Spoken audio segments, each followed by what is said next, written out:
et ravie de vous retrouver pour une nouvelle émission d'Alternative, votre émission en partenariat avec l'Université internationale de Rabat.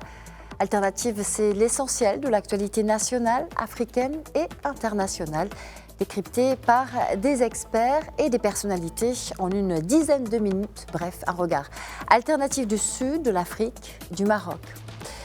Et c'est en Afrique que je vous invite à rester aujourd'hui. Le Maroc préside le CPS de l'UA, le Conseil de paix et de sécurité de l'Union africaine pour le mois de mars. L'occasion pour le Royaume de rappeler cette semaine devant ce Conseil de paix et de sécurité de l'UA l'impératif d'accompagner les pays en transition politique pour accélérer leur retour au sein de l'institution panafricaine.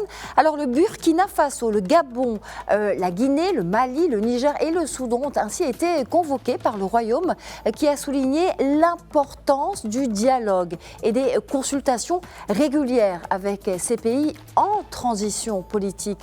Ouagadougou, Niamey, Bamako et Libreville ont ainsi salué ce qu'ils qualifient une noble initiative. Alors, on le sait, la présidence du CPS de l'UA est une présidence tournante. Alors, en quoi la diplomatie africaine du Royaume du Maroc se distingue-t-elle en ce moment névralgique de transition politique pour le Mali, le Niger et également le Gabon, sans oublier le Burkina Faso? Peut-on précisément parler d'une alternative ou tout au moins d'une approche nouvelle de la diplomatie de Rabat sur le continent à l'égard de ces pays en particulier, de l'Alliance des États du Sahel, mais pas seulement. Je vous propose d'en parler avec M. Fahmi Saïd Ibrahim El Masseli, ancien ministre des Affaires étrangères et de la coopération chargé de la diaspora et ancien ministre d'État, garde des Sceaux des îles des Comores, que j'ai le plaisir de recevoir. Bonjour à vous et bienvenue dans Alternative. Bonjour. Alors revenons d'abord, si vous le voulez bien, sur ces échanges initiés et menés par le Maroc au sein du Conseil de paix et de sécurité, des échanges avec le Burkina Faso, le Niger, le Mali, le Gabon, entre autres, et qui ont offert aux ambassadeurs de ces pays-là l'occasion d'informer justement sur l'état d'évolution du processus de transition démocratique dans leurs pays respectifs. Quel regard posez-vous sur cette initiative de la diplomatie marocaine sur le continent ? Écoutez, d'abord pour moi, le Maroc, comme j'aime à le dire, est un pays qui nous offre beaucoup de choses, nous, Africains. D'abord, il y a son passé.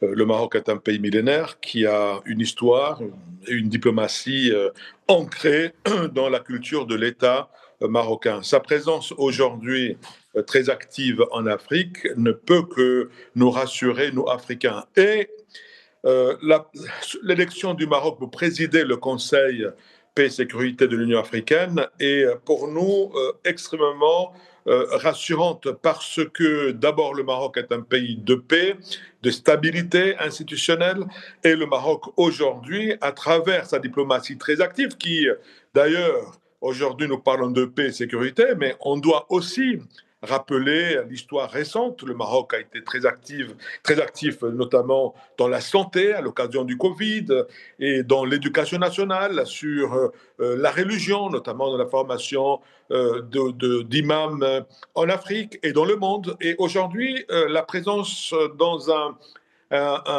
ce conseil est extrêmement important. Pourquoi ? Parce qu'aujourd'hui, le développement a pour corollaire la stabilité et la sécurité. Or, justement, nous voyons la situation telle qu'elle se présente aujourd'hui en Afrique, malheureusement, notamment au Sahel, après ce que nous avons assisté.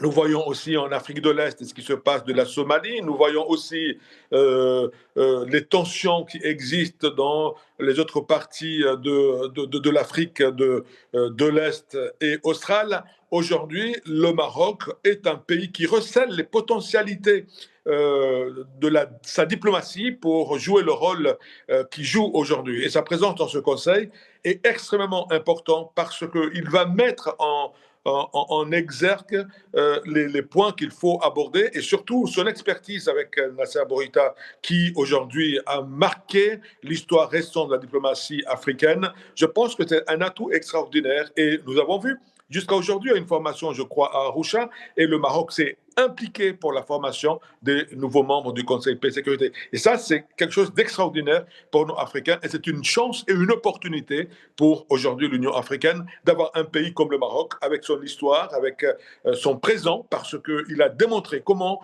il pouvait aujourd'hui apporter une réelle valeur ajoutée et son expertise dans la solution dans les conflits aujourd'hui que nous sommes confrontés. Et pour nous, c'est une excellente chose. Alors, vous parlez de valeur ajoutée, monsieur le ministre. Les pays concernés n'ont pas tari d'éloges, n'ont pas manqué de féliciter justement cette action. On parle de noble initiative, de nouveau leadership, de rôle crucial, que ce soit Ouagadougou, Niamey, Bamako ou Libreville.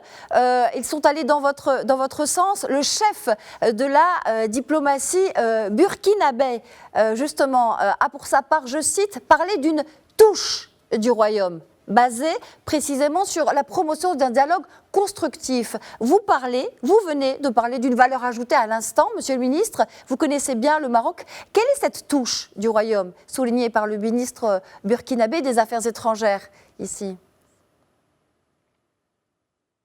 C'est la finesse et la manière de faire de la diplomatie marocaine. Vous savez, quand un pays a un passé, une histoire de 1400 ans, il a des réflexes qui sont apaisants. Je suis certain qu'aujourd'hui, cette diplomatie ne peut qu'apaiser. Et je comprends parfaitement les frères africains des pays du Sahel que vous venez de citer, s'ils se sentent plus rassurés parce que, justement, cette diplomatie qui n'a jamais été belliqueuse, au contraire, elle a toujours tenté de jouer des rôles de médiation dans les conflits internationaux. Et aujourd'hui, je pense qu'il n'y a pas mieux indiqué que le Maroc, de par son élégance, parce que la diplomatie marocaine est une diplomatie très élégante qui tire ses fondements dans l'histoire. Et je crois que c'est cette manière très fine de faire qui plaît aux Africains, parce qu'il n'y a plus ce partenaire arrogant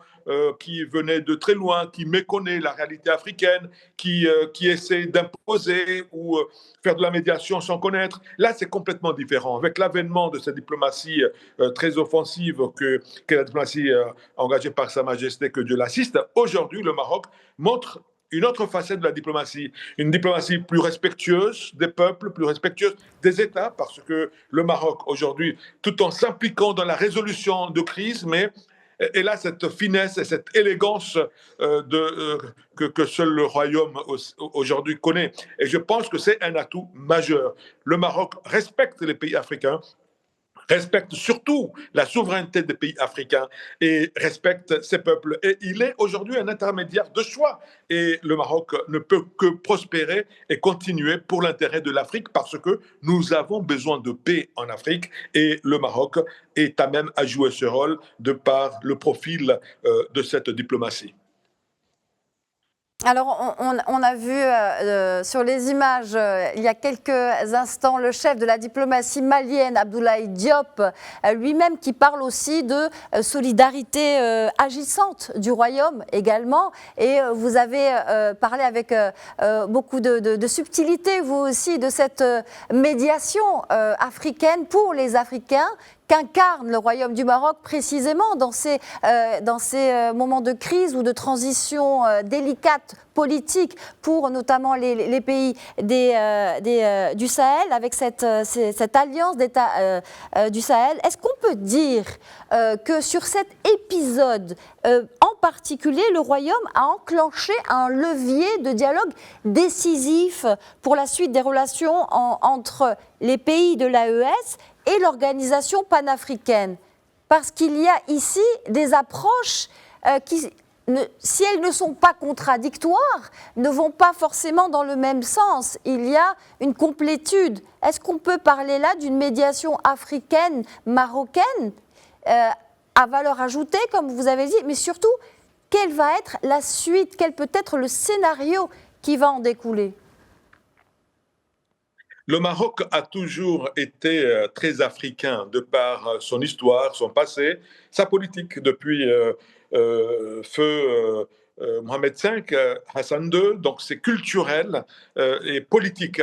La dynastie marocaine s'est toujours sentie africaine et ça, il y a 100 ans, Moulay Youssef l'a démontré en soutenant parfois même le pays frère pour lutter contre les agressions de l'extérieur. Le Maroc, de par cette constance dans sa conviction que c'est un pays africain, il joue un rôle africain pour la diplomatie africaine, non seulement à mon sens, le Maroc va jouer avec brio ce rôle pour réconcilier, à écouter les 5 ministres des Affaires étrangères. Je crois qu'ils en ont pleinement conscience que cette nouvelle approche ne peut qu'être productive et en tout cas réconcilier et faire en sorte qu'une solution sereine, valable et pérenne soit trouvée. Je suis convaincu que le Maroc, nonobstant le rôle qu'il joue aussi aujourd'hui en Libye pour trouver une solution, le Maroc sera sollicité pour jouer un rôle dans les zones de conflit qui éclatent en Afrique. Non seulement parce qu'il est aujourd'hui le président du Conseil de paix et sécurité, mais parce que je pense que l'Afrique a besoin d'une médiation d'un pays africain qui recèle les potentialités dont on a cité tout à l'heure. Et bien sûr, le Maroc sera appelé et va jouer pleinement au-delà de l'institution de l'Union africaine, mais je pense que le Maroc aujourd'hui est il est incontournable pour la contribution de la recherche de solutions dans les crises naissant en Afrique aujourd'hui. Parce que le Maroc joue un rôle économique majeur en Afrique. Le Maroc est appelé à jouer un rôle majeur pour l'intégration de l'Afrique avec la ZLECAf, avec la sécurité dans certaines zones un peu instables. Et je suis convaincu que c'est pour nous, Africains, nous avons besoin de cette paix et je crois que le Maroc est un choix majeur pour nous. Et je suis particulièrement heureux de voir qu'aujourd'hui le Conseil de paix et sécurité est présidé par le Maroc parce que justement certains comprendront que le Maroc a cette potentialité de contribuer à la résolution des crises parce qu'il n'y aura pas de vrai développement en Afrique s'il n'y a pas la stabilité. Et la stabilité, elle viendra par la paix. Et là, je salue la politique marocaine qui tend à encourager et à trouver des solutions de paix pour l'Afrique. Merci. Merci infiniment. Fahmi Saïd Ibrahim El Masseli d'avoir été avec nous, d'avoir été l'invité d'Alternative. Merci infiniment à vous de m'avoir donné cette opportunité d'échanger avec vous. Merci à vous. Merci encore. Je rappelle que vous êtes ancien ministre des Affaires étrangères et de la coopération chargé de la diaspora et ancien ministre d'État garde des Sceaux des îles des Comores. Merci encore et merci à vous. C'est la fin d'Alternative. À la semaine prochaine.